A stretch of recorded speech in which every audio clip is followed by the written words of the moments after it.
कि कस्तूरी में दोष जो रंग लाई लाई है, सोना में दोष जो सुगंध लाई लाओ है। राम में दोष जो सूर्पणखा की नाक कटाई, रावण में दोष जो सीता को हर लाओ है। अहिल्या में दोष जो इंद्र संग भोग कियो, इंद्र में दोष जो चोरी से घुस आओ है। तेरे महाराज तुम काहे को पागल बने, हर एक दोष हरनी हर एक में लगाओ है।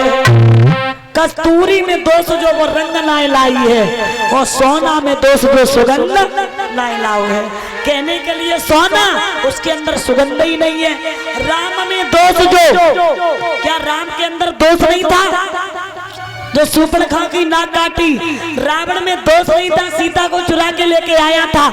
इसलिए महाराज आप कह रहे हो गुण और अवगुण, मेरे अंदर अवगुण ही अवगुण है, आपको नहीं पता है। सत्युग त्रेता द्वापर में सिर्फ पटक पटक मर जाते थे, और कलयुग में राम कहो एक पल, आराम घड़ी दो पाते। सत्युग त्रेता द्वापर में बरसों तक तपस्या करते थे, शरीर में दीमक लग जाता था, तब भगवान की प्राप्ति करते थे। लेकिन कलयुग के नाम धारा सोमेरे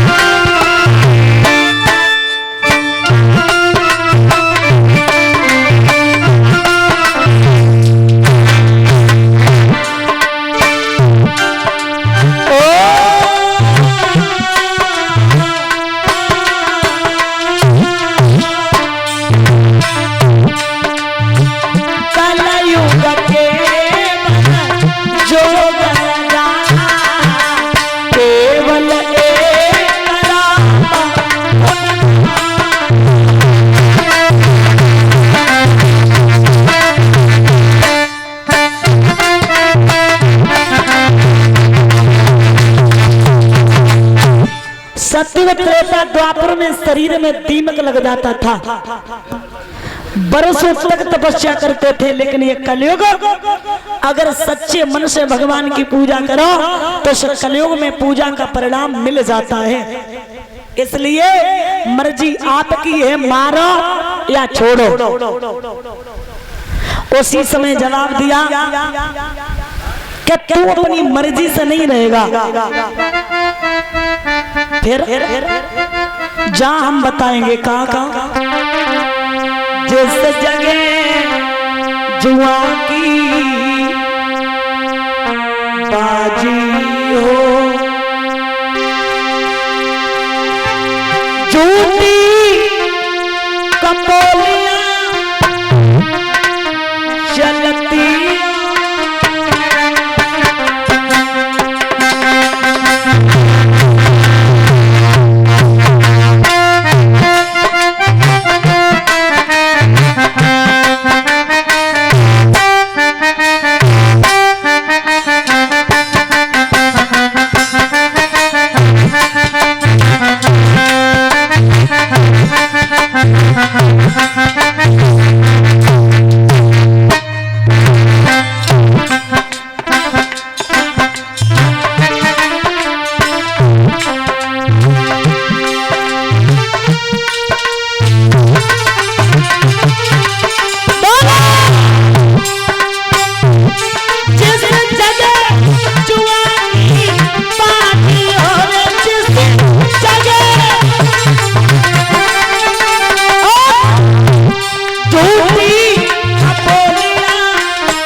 जहाँ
याद रखना, शराब पिलाई जाती हो, जुआ खिलता हो, संतों का सम्मान नहीं, हर कीर्तन नहीं, भक्ति नहीं, ऐसी जगह पे रहेगा तो महाराज कलयुग ने जवाब दिया, प्रभु हमें कोई ऐसी जगह तो दे ही देते जहां हम आराम से रहते। जितनी भी जगह दी उतनी तुमने खराब ही दे दी। तो उसी समय कहा जाओ ऐसा करो, कलयुग में निवास तुम ऐसा करो, सोना में निवास करो। तो धातु नामम अश्वकांचनम, धातुओं में सर्वश्रेष्ठ सबसे क्या माना गया?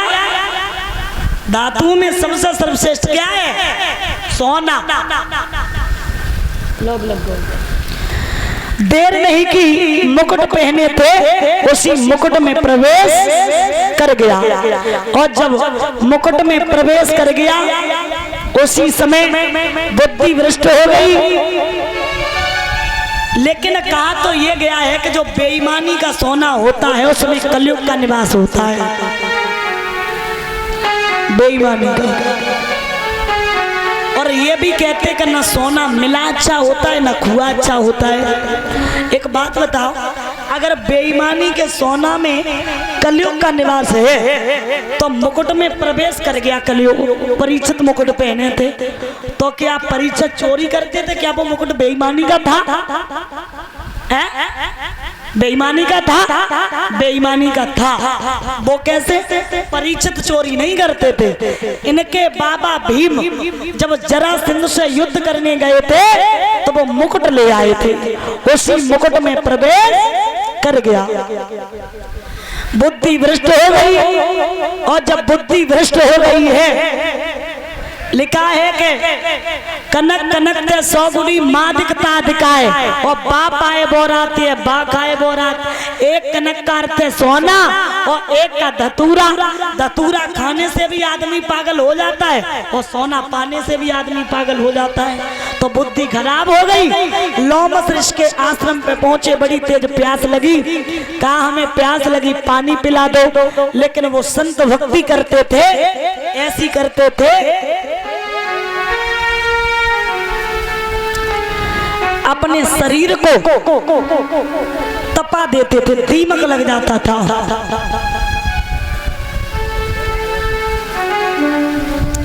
लेकिन आज के लोग ऐसी पूजा करते हैं, कैसी? हमारे गांव में एक बब्बा है, वे पूजा कर रहे हैं मंदिर में, और जैसे ही पूजा करे हैं तो पूजा करते घंटली बजाते रहे, बाई चांस खेतम भैंसिया लग गई, हमारी भैंसिया मारी, भैंसिया मारी, भैंसिया लग गई खेतम। और जैसे लोड़ा मोड़ी आ गए उदी मचान लगे तो भाई मैं चिल्लाने लगे, देखो सब ही मरिया, दुनिया ठठाई माने ही मरिया, ही धत्ती काटे और कभी ने जगह ही नहीं मिलती, ही कबड्डी काटे। और जब पूजा करे तो जरूर है, और पूजा करते पे, और पूजा करते जे हम पूजा करें, जल्दी रोटी पसक ले आइए, जल्दी ही मंदिर पे ही खा लिए। पूजा करते जा। आज की पूजा ऐसी और तब की पूजा ऐसी थी कि जब पूजा करते थे संत तो उन्हें ना कहीं का दिखाई देता था ना कहीं का सुनाई, केवल भगवान का फोटो दिखाता बस, और कुछ भी नहीं। याद रखना। तो उसी समय पानी नहीं पिलाया, वहां एक सर्प पड़ा था मरा हुआ, वो गले में डाल दिया। चले आए, मुकुट जैसे ही उतारा वैसे ही बुद्धि ठिकाने पे आई। और जब बुद्धि ठिकाने पे आई है, विचार किया हम तो ये गलत करके चले आए, ये क्या हो गया, हम ये गलत करके चले आए, परिणाम जरूर मिलेगा मुझे। तब तक श्रृंगी ऋषि आए, उन्हें पता चला मेरे पिता का कोई अपमान करके चला गया, हाथ में गंगा जल लिया और परीक्षित को श्राप दे दिया। कहा ओ धन के मत वाले राजा, ओ माया मद के दीवाने, मेरे हाथों से मौत तेरी लिख भेजी विश्व विधाता ने। आज के 7वें दिन ये तक्षक आएगा और तुझे डस लेगा, तेरी मृत्यु हो जाएगी। परीक्षित जी ज्यादा दिन न के नायो धरो हरो हो गहरो तो बताए जाइयो लड़का बहुन को, ठीक है? 5 दिन चले ही जाइयो, छटाई तासो बताए जाइयो। याद रखना मेरे प्यारे श्रोता बंधु, उसी समय परीक्षित जी को श्राप लग चुका है। आज श्री सुखदेव भगवान समझाते राजन परीक्षित, जब श्राप लग चुका है तो इधर बड़े चिंतित हैं, परेशान हैं। महाराज एक दिन की बात है, नारद पहुंचे मैया पार्वती के पास और कहा ये बताओ क्या भोले बाबा जो गले में मुंडों की माला डाले वो सर किसके हैं? पार्वती ने जवाब दो कि ये बात तो आज तक हमें उन्हें पता चली, लेकिन हम उन्हें पूछे जरूर। भोले बाबा जैसे ही आए तो पार्वती पूछने लगी, प्रभु आप ये गले में मुन्नों की माला डाले वो सर किसके हैं? लेकिन नारद का काम था आग ही लगाना हर जगह, इधर की बात उधर करना, और बस इतनी बात पे पार्वती नाराज है गई। पार्वती नाराज है गई। भोले बाबा ने विचार करो और कोई नहीं, नारद के अलावा कोई नहीं ये काम कर सकता है। जवाब दिया ये मुन्नों की माला हम डाली है सर आपके ही है। बोले हम इतने बार मर चुके? बिल्कुल आप नहीं मरे। बोले हम नहीं मरे, हम तो अमर हैं। आप अमर कैसे हो? बोले हमने अमर कथा सुनी इसलिए। तो हमें भी अमर कर दो, अमर कथा हमें भी सुना। जवाब दिया ऐसे नहीं,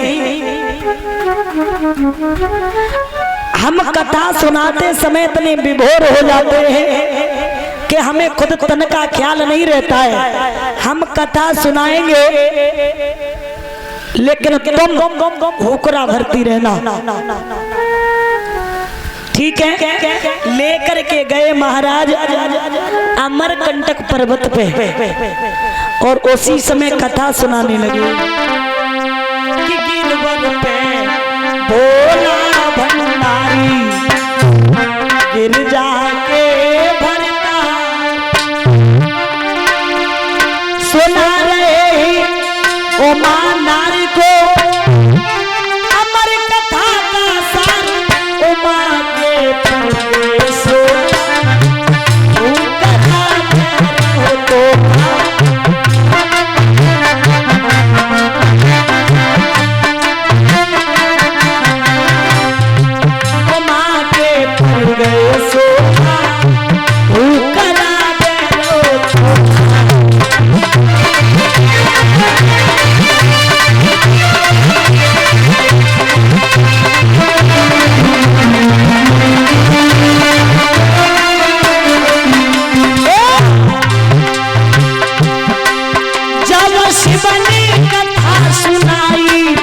तो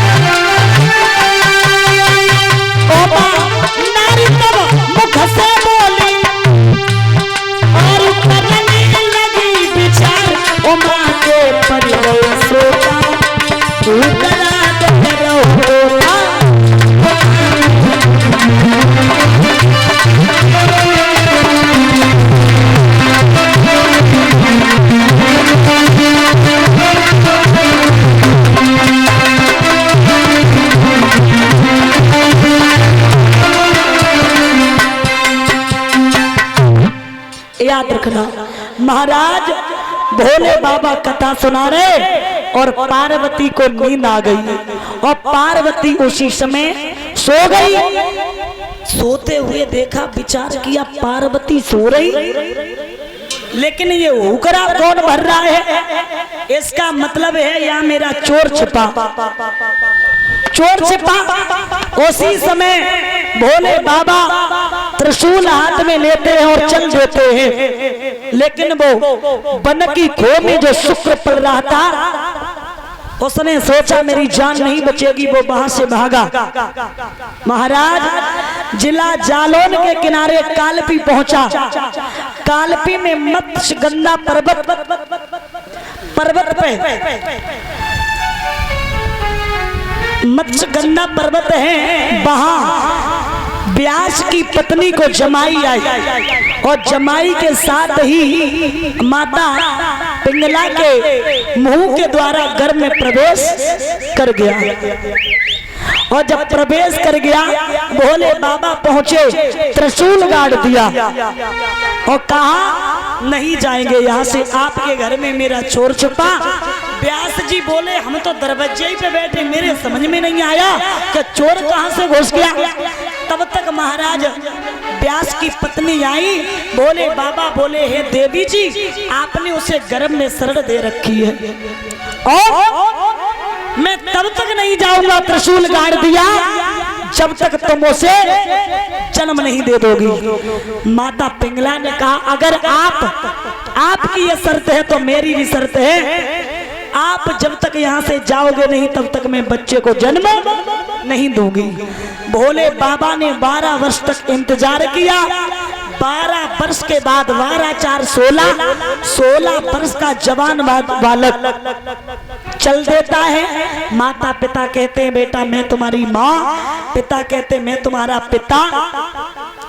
जवाब दिया ना कोई किसी की माँ ना कोई किसी का पिता, ये संसार निर्मोही है। सुखदेव के पीछे ही पीछे व्यास भगवान भागे। कुछ जवान लड़कियां कुंवारी स्नान कर रही, सुखदेव भगवान निकल गए और सुखदेव भगवान निकल गए, एक भी लड़कियों ने वस्त्र नहीं पहने।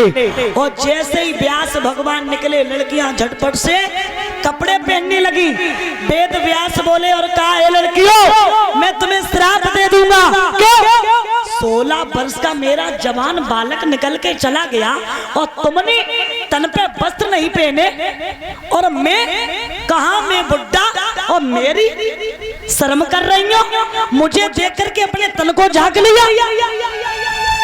तो लड़कियों ने जवाब दिया आप हमें ऐसे श्राप नहीं दे सकते हो। अरे जिस इंसान को स्त्री और पुरुष का भेद पता ना हो, उस इंसान के सामने इज्जत करने की क्या जरूरत। जब उसे यही पता नहीं है कि स्त्री है या पुरुष, तो मैं उसके सामने अपने शरीर को क्यों ढकती। तो बोले पता नहीं, इस मेरे बेटे को कुछ पता नहीं है स्त्री और पुरुष का भेद। बोले बिल्कुल नहीं। तो ये क्या जानता है? ये केवल जानता है सिया राम मैं सब जगह जाना, और ये कुछ नहीं जानता है। अच्छा, तो महाराज इतना कह करके वेद व्यास रोने लगे। नारद आए, काहे को रो रहे हो? अरे हम किस लिए रो रहे? हमारा जवान बेटा बन के लिए चला गया। नारद बोले तुम्हारा जवान बेटा चला गया, मेरी अम्मा मर गई, हम कभी नहीं रोए। क्यों? सुनो, तुम्हें नहीं पता है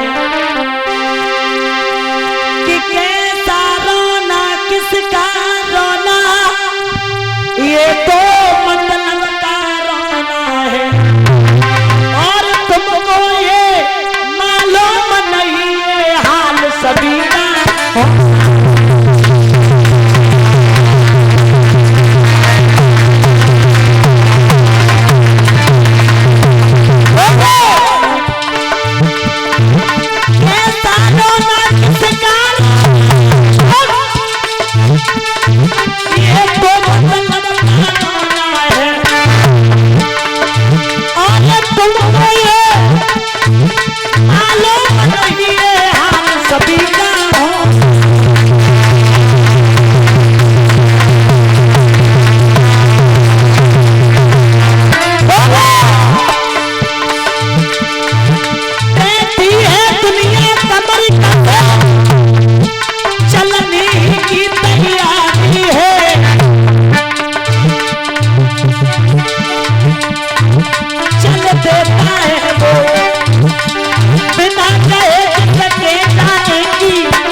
जवाब दिया काहे को रो रहे? रो नहीं। महाराज उसी समय ध्यान रखना, हरिहर गंगा के किनारे पहुंचे, वहां इन्होंने घोर तप किया। वो जगह कैसी थी?